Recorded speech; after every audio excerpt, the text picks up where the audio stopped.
Mahigit 646 na rims ng smuggled cigarettes na nagkakahalaga ng tinatayang mahigit 827,000 piso ang nasamsam sa isang operasyon ng mga otoridad sa barangay San Fernando, Dipnay, El Nido, Palawan.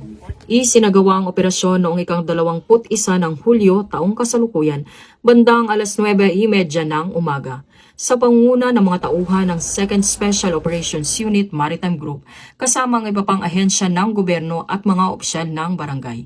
Isinilbi ng mga operatiba ang isang search warrant sa isang tindahan at bodega na pinaghihinala ang pinag-iimbakan ng mga smuggled na sigarilyo.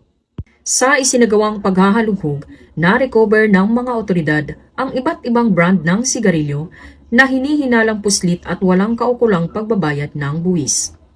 Matapos ang operasyon, dinala ang mga nakumpiskang ebidensya sa 2nd Special Operations Unit Maritime Group Headquarters para sa wastong dokumentasyon at disposisyon. Isa sa ilalim din ang mga ito sa valuation ng National Tobacco Administration o NTA.